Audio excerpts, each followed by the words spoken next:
Hey everybody, it is Thomas and Brian, and we are here for yet another episode of Thomas Reacts. Yes. It's been very well received. I'm getting way too many emails. Yeah, it's going to take a while to get through everything. And I know a lot of you guys out there always, you're excited to see your tank on the React series, and you want to know when it's coming. And we're doing, as it stands, doing everything in order. And we have like another 400 some odd submissions already. Yeah, I've got 400 new emails in my inbox that I have to go through and get ready for this. So it's a process. So with all that said, you ready to jump in and see the first one? Yeah, I'm excited. Okay, so the first one is from James White. He sends no description, no details. It's all you, bud. Nice.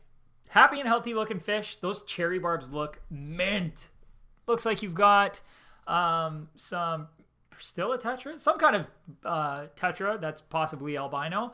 I see a black skirt tetra and what looks like a female beta. So the inhabitants look healthy. You've got a absolute ton of algae on your glass, I'm going to mention, and on the ornaments and the plants. Yeah. So you need to give it a good scraping. But other than that, well, the water level's super, super low. So I don't know if that's intentional because you like the sound of the water or if it's just... you're simply allowing it to evaporate. Just a quick note for you. If you do just allow it to evaporate over time, what actually happens to the nitrate and potential ammonia or anything else in the water is it becomes more and more concentrated as that water evaporates because the nitrate in there doesn't evaporate. So it's not great to let the tank evaporate that much. I highly recommend keeping it topped up. It'll also minimize the amount of lime scale you end up with or those hard lines that end up around the tank from where the water level sits. But I will say the fish do look, from what I can see of them, pretty happy. So whatever you're doing for them, you're doing just fine. The fact that there's algae everywhere, the algae will actually help uptake some nutrients, so that's not the worst. It's just a little unsightly. I do really like the terracotta pots on the bottom. I think it's a great way, especially for certain species of pleco or fish that like to lay on the inside of caves when they're breeding. They work really well for that, and also for isolating plants in an aquarium where you don't want to put planted substrate everywhere, just in a few spots. It's an interesting choice to have the rocks and the fake coral in the same tank, but...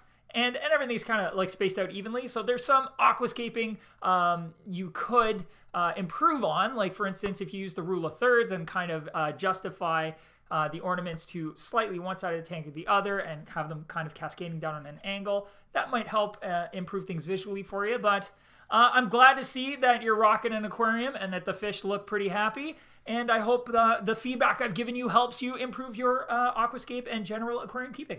Yeah, like for the most part, you always seem to think, as long as the fish are happy and healthy, that's the most important part. It is. Everything else is just learning and details, but as long as the fish are doing well.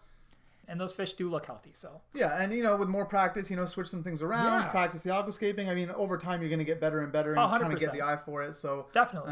Yeah, awesome. Thank you so much, James. Next up, we have John Fu, who sent in this video. Aha! I see. We got some nice dragonstone. We got some nice driftwood. I love that it's all kind of like a partitioned island away from a nice, bright, very clean white sandbed. Oh, I love that piece of driftwood in the back that kind of is coming up like a tree. Honestly, fantastic work. You've got a lot of really beautiful plants in there. A lot of them are very easy to keep. I see like a java moss or a flame moss, maybe some Anubias nana sticking out of the rock there. You've got some... Ooh, is that a hygrophila? It's hard to tell. I see a sword in there for sure. Some Java fern. Maybe some cryptocorn. I don't know. It's hard to see because it's a... Oh. But the plants look really healthy. I'm not sure all the plants in there, but they look really healthy. I don't see any algae to speak of on the leaves. All the inhabitants are mostly shrimp from what I can see, which is beautiful. Shrimp will actually really help with keeping algae off of plants and generally out of the aquarium. It looks really nice. Honestly, that's a fantastic aquascape you've got going on. I think it's a great use of the dragonstone to kind of partition things. I love that the plants on the far right side of the tank are much taller than the left side of the tank. So even though we're looking at this as a panning video, I could imagine what it looks like as a full tank, and you've got that nice cascade from one side to the other. Gorgeous. Beautiful. I don't even know how to how to help you improve on that. I think you're off to a fantastic start. The shrimp look great. The plants look great. The scape looks great. You got a black background. Well done. Yeah, everything's well hidden. I don't really see the equipment. Honestly, great work. Very good. My only critique, I will offer one critique. The video is shot in portrait mode rather than landscape mode. That's my only critique on this. For you guys sending in videos, the best thing you can do is turn your phone like this. That way it'll be larger for him to actually see the video when I show it to him, and we just kind of get a better sense of the overall aquarium. So that's my only critique. Otherwise, the aquarium looks awesome. Yeah, and if you're going to do a nice pan like that, also either before or after you're done the pan, stand back so I can see the whole tank and take it in as one big. Nice. But good idea. I'm smitten with this tank. You did excellent work. Very cool. All right, thanks so much, John.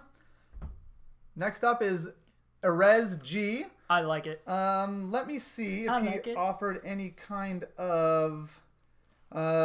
just this is my tank. Hope you'll find it cool. I do. The hardscape is very minimalistic and simple with a lot of open swimming space. I love the kind of gray scale that you've got between the substrate and the back of the tank as being black background. Aha! And how the rock work is, this is technically rule of thirds. We've got, more height on one end of the aquarium than the other. Although it is spaced almost evenly apart, we do have a structure, including the smaller rocks on the tip here. You can kind of see that side is going to be a little bit wider.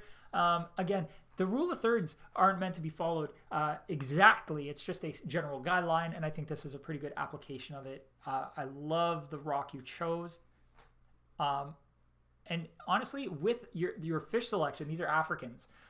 It's a great little setup. We've got some open water African cichlids. I think the little grayish guys with the blue looking fins, the smaller guys. And then the other guys who looks like they have boots for faces. Kind of this nice sweeping. Yeah. I can't for the life of me remember their name right now, but I'll remember it just later. Brian and I will be talking or something, and then I'll just be like, that's what it was. He'll call me at 3 a.m. because he's woken up and realized. Brian! But yeah, no, it's a beautiful setup, super clean. I don't know how long this tank has been set up. I'm going to guess it's pretty recent given the size of the fish. They're all very young still. I can tell just based on the Skim 350 up in the top left-hand corner there that these are still very small fish. They should get some decent size on them still. I love it. It's an overall great tank that's going to mature really nicely, and I'd love to see how the fish are doing in a few months as they start to grow out. So yeah, maybe comment later in a few months' time back on this specific video and let me know how that's going. Okay, so thank you so much, Erez. Next up, we are moving on to tropical fish films, is what they are called. Now, this person did provide some detail. Cool. So this is a 29-gallon aquarium with green kabamba and 2 different ones I don't remember. I also named all my fish. I have about 7 months now of experience with the fish tank hobby.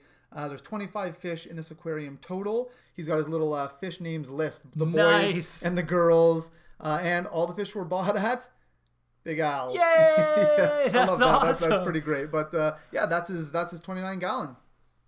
For only less than a year in the hobby, I think. 7 months, you said? 7 months. You're doing fantastic. And this is what I like to see. You've got a bunch of fish that are looking pretty healthy. So the angels are going to outgrow the tank eventually. And I will mention that rainbow shark is probably... It'll definitely get too big for this tank and is going to become very aggressive at some point. They always kind of... A switch kind of flips in their head and they just go kind of nuts. And they get very territorial. So be careful with that. You may at some point have to either rehome them or upgrade your tank, which all of us end up doing eventually. Especially those of us who have been in the hobby for a long time. We just kind of slowly creep up. The plants are looking great. They're probably doing a fantastic job for you in terms of nutrient uptake in the tank, making sure that water doesn't have a ton of nutrient in it like nitrate or phosphate. And for that reason, you probably have a lot less algae happening than you would in a tank that did not have plants. The cowrie shells are an interesting choice. They do buffer the water a little bit, probably not as much as some other shells, but also be careful with that. You don't want to bump your pH too high by having a lot of calcium carbonate in there. But I would say without testing your water, that it's probably not doing too much, just given the water volume and the fact that it's two relatively small shells that are extremely hard and glossy. Howry shells they don't break down super quick. Heaters, interesting. I don't even know what brand heater that is. It's kind of right out in the open, but I understand why you might have it that way, because you want to make sure that the tank's being kind of heated evenly end to end.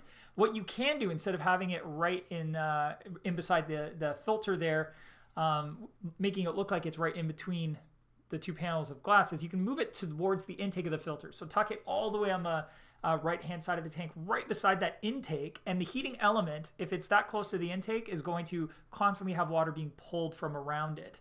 And then it'll get circulated back through the rest of the tank. So you don't have to worry as much about temperature gradients in the tank, and not have the heater right in the middle where it's kind of an eyesore. I also noticed you don't have a black background. Nope. Or any kind of a background. That stands out. Yeah. You gotta. And the other thing is, I don't know if that's the wall right behind the tank. It might be. Looks like there's a poster or posters. something. Yeah, like you see the PS4 controller and stuff. Looks like it's a poster on the wall. Yeah, fair enough. And, maybe you like seeing your posters through the back. Totally cool. You know what I would do? I would print off, you look like a gamer. Find a background from your favorite video game in a high resolution image and just print it out and put that behind the tank. Yeah, so that they're like, cool.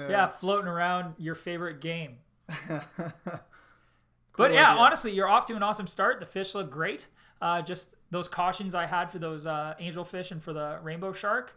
And that's pretty much it. I mean, you're doing good. Your kabamba, I would trim your plants. That's the only other thing. Like, trim them. Try to use your plants as a way to create that kind of nice sloping kind of aquascape.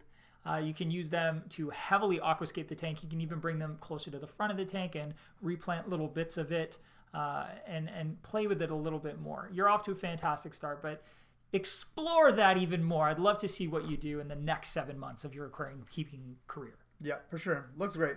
Thank you a lot. Tropical Fish Films, very, very cool. This next guy, he's got one tank, but he sent in a few different photos just to give us some context. Aha! So we'll get a pretty good idea.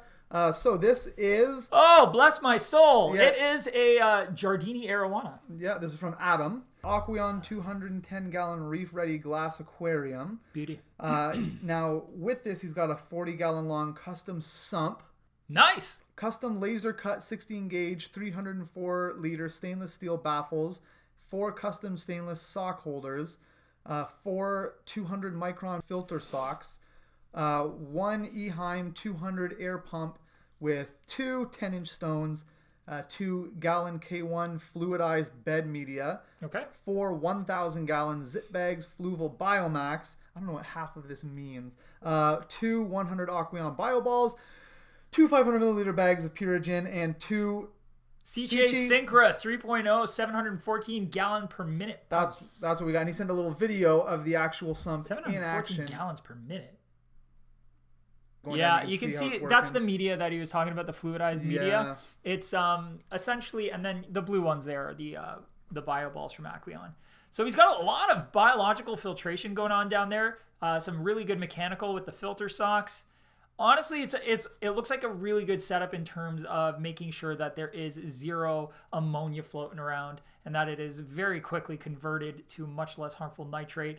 The air stones, if they're not in the display but in the sump, will really help with oxygenation of the water, just in terms of, and he might even be using them to fluidize the media there. But just because it's going to be breaking the surface of the water in the sump, which is already moving. So you can imagine how much more surface agitation that's going to add.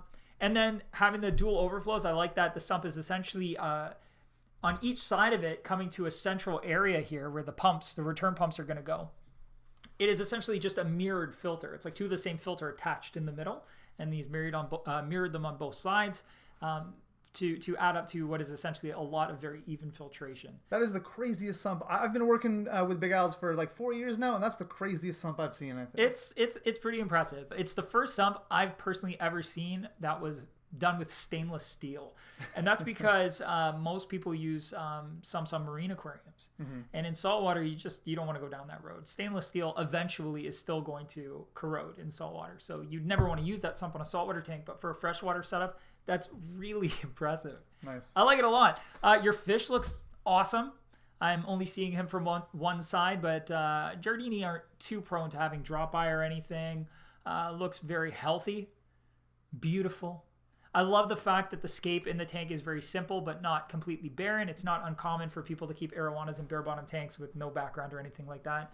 I love the 3D background that you've used, the minimalistic use of some plants in there. And the 4 rocks in the front there, which look really, really good with a nice bright white sand. And then the one nice big showfish. It looks great. And I'm a massive fan of Arowanas, and I like it. I like what you've done. You are taking this hobby to the next level, really. Like, you're having a lot of fun with it. You obviously know what you're doing. You've got, a lot of investment in this a system, not just the Arowana itself. Jordini are not the most expensive Arowana. Don't get me wrong. There are, like, crossbacks are crazy expensive. Jordini are pretty obtainable for anybody who's looking for an Arowana that is very close to, like, the Asian Arowana. Sure. Right? If you're not into silver Arowanas, this is the closest you're going to get without going kind of crazy with it. But you've honestly given this fish, like, absolutely everything it would require in order to live comfortably with minimal effort from you. You've clearly put a lot into keeping this fish in pristine condition, and I have a lot of respect for that. So, good job. Really impressive. Awesome. Thanks so much, Adam. Appreciate that. Next up, we are going to David S. Now, he says 2 Oscars, 2 Jack Dempseys, a sailfin pleco. Tank still has heaps of work to go. You're off to a good start, though. I like all the decorative blades on the top there. Hopefully those fish are like, please don't fall in. No. And clearly you've been using them because there is a skull from one of your victims in the aquarium. Ooh, David, I have your contact info, man. You're going down. I'm digging it. It's very simple. The fact that you've used large stones on the bottom is going to make it pretty easy to do any kind of maintenance with a gravel siphon. You're obviously not going to suck the substrate up in any way, shape, or form. I love all the use of that branching wood mixed with the lava rock. It's all kind of themed with a darker brown, reddish brown tone. Like, even the stand is like got a nice cherry kind of finish to it. The lava rock marries that quite well. And you're leaving quite a bit of tannin in the water. I'm assuming it's probably from the driftwood, although you could have added that intentionally as well. And it's creating this nice kind of deep, murky kind of feel to it. Very ominous to match up with your blades and skull. I can't really see the fish, unfortunately. No, they're not really visible. So I can't really comment on them at all. The equipment seems fairly well hidden. I do see that you've got a heater on one wall there that's kind of on an angle. If you straighten that out, it'll be less noticeable. Take the kitchen chair out of there, man. I mean, that's just...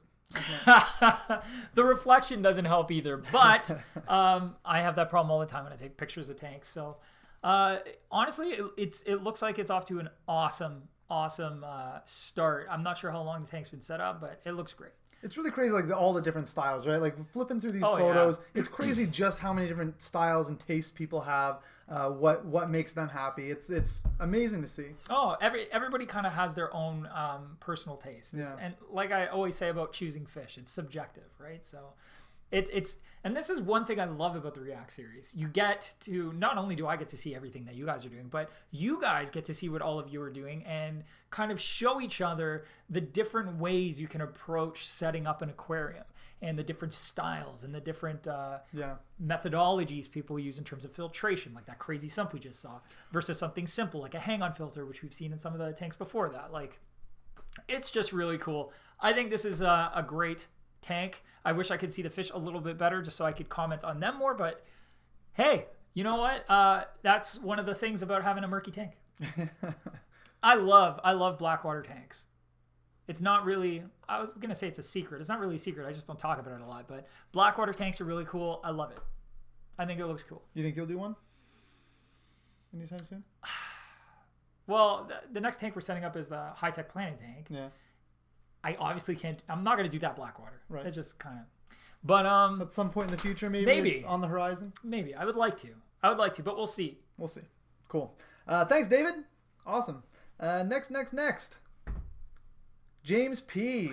Now, James did send in 3 different aquariums for us to react to. 65 gallon with 2 electric yellow labs, 2 convict cichlids, males, and 1 blood red parrot. Nice. Moving on. Yeah. Next, no, it's a nice setup. I like the stone you've used, the dragon stone. I'm a big fan of dragon stone. I'm not sure if that's real or artificial. I do see that you've got an artificial stone on the other side. You're using artificial plants. A little bit of algae here and there. That could just come down to the fact that cichlids are a pretty messy bunch, though, whether they're African or South American. So you'll get a lot of nutrient in the system because they like to eat a lot and therefore they're going to poop a lot. That probably explains why there's a little bit of algae on some of the silk plants you have hanging on the back there. But in general, it looks like a pretty clear tank. Everybody looks pretty happy from what I can tell. Is that flake food on the surface of the water that I'm seeing? Did you just feed them for this shot? Just to get them all boisterous? Yeah. Heim's a great selection heater. I think you got a Fluval on there, it looks like, for filtration, which is a great choice because they're messy. But yeah, it's a decent tank.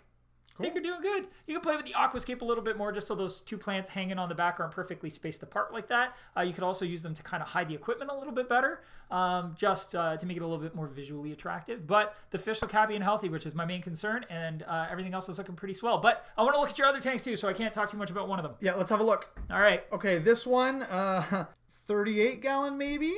Yeah, angelfish. Angelfish, 2 convict cichlids, 1 golden algae eater. Sure. Who's hiding between middle clay pot and the red plant, and love to knock down the plants. Oh, yep. He loves to knock down the plants. They do that, and they get pretty big, and they kind of muck things up a little bit as they get larger and larger. So if you're looking for a better algae eater for that size tank, I think Siamese algae eaters probably stay a little bit smaller. I could be getting that wrong. Anyways, you know what? It's a simple setup, but it's going to work. I'm guessing you have the clay pots in there specifically for the convict cichlids for breeding, perhaps. The angel, what size tank is it again? This one is 38. 38. That's not too bad for a single angel. That'll be okay. I wouldn't be surprised if it's 2 convicts and they end up breeding, that they're going to get a little bit angry with that angel and kind of shepherd them to the other end of the tank. So that may become an issue in the future. Maybe not. The plant's getting knocked over. Yeah, that's just going to happen. Not really any way around that. Not with the Chinese algae eater in there. Even with cichlids in general, they tend to knock stuff over. The tank could really use a background just to help hide some of the equipment a little bit. Again, you're using a Fluval. That's not a bad choice. I'm not sure what heater that is. Maybe an Aqueon. It's hard to tell. But again, not a ton of algae or anything. So I think you must be doing a pretty good job. I see a little bit up in the corner there, but that looks like on the back of the tank. It's just not as easy to get a scraper back there. But no, things look happy and healthy. Cool. He's got one more. Let's have a quick look. Okay, this one is a 20 gallon with 5 tiger barbs, 1 bloodfin tetra, 3 ghost shrimp, and 1 rubber lip pleco. He mentions that he'll be converting the 20 gallon here into a planted tank. He's been watching our vids for planted tank setups. He'll also be moving the tiger barbs in the future to the 38 gallon. And angel. Yeah, already averted one of my comments. Okay, keep going. And he said, but it's an angel to 20 gallon tank. The angel shouldn't go in a 20. Angel's going to get too big for a 20. But that aside, moving the barbs and they get a bit bigger is definitely a good choice because they will get too big for a 20 gallon. You have a definite nutrient problem in this tank because you've got what looks like potential cyano or diatom algae. Cyanobacteria diatom. Is that what's all over? That reddish stuff with the bubbles in it. The photo's not super clear, so it might be a turf algae of some kind, but I can't really tell. But either way, that algae growing like that is telling me that you probably have too much nutrient in the system, so you just want to kind of step up on the water changes a little bit. Test it, see where your nitrate is at, and you can also check your phosphate just to see what might be out of whack, because you can also add something like ferric oxide to your filter to help get out extra phosphates. AquaClear is a great option. It's one of my favorite hang-on filters, as you well know, since you're following the Planted Tank series. The one thing you might want to do is with the sponge that's on the intake of the filter, if you're going to use that, that needs to get rinsed almost daily. when you put a intake sponge on a filter to prevent stuff from clogging the filter up, or from little things from getting into the filter, like baby fish, you have to rinse it often. You don't want to leave it on there and to get full of junk. So daily or every couple of days, depending on how quickly it gets gummed up. But I can see in the photo that it is pretty stuffy at the moment in terms of junk. I'm really excited to see what you do with this tank, because since I know that you plan on changing it to a Planet tank, I'm not going to critique your escape very much or say anything about that, because I know it's going to change very, very soon. And I'm excited to see what you do with it. So make sure you comment with a link to either a photo or another video or something, so we can see how your Planet tank adventure goes. Yeah, I mean, by now he might already be partway through it, since it's been so long since he that sent is this. very so true. He might be well on his way. So yeah, Yes. definitely comment below. Let us know, or send in another photo, an update. We'd love to see it. Cool. Anything else? No, I think you're doing good. I'm glad to see multiple tanks. It's a lot of fun. And sometimes the best way to kind of play with different species of fish is to have different tanks, so that you can give them appropriate setups, because not all fish are compatible. Right. Cool. Well, awesome, James. Thanks again. Thanks to everyone. I think we're gonna call it a day there. Sure. For this one. But thanks to everyone who sent in these photos, and thanks to the hundreds of people who've sent in all their other photos and videos. We really, really appreciate it. If you do want to send those in, the information to do that is in the description. So make sure you check that out. If you're new here and you like this, maybe subscribe. Yeah. Yeah, because there's a million of these videos we're doing, a ton of other like builds and general knowledge videos. So make sure you subscribe. We'd love to have you around. What else? Oh, if you do like our videos in general, make sure you support us. You can do that a million different ways, sharing our videos with all your friends and family and anyone you know. You know, be that crazy guy on the street yelling at off the rooftops. We really would love you sharing our channel, because that obviously helps. And I'm out of breath, so I don't think I have anything else to say. I think that's pretty much it. I think you covered everything. The only thing you didn't say was that you got to keep on tanking. You said it. I didn't have to say it. That's your thing. That's my thing. I say it. Thanks, guys.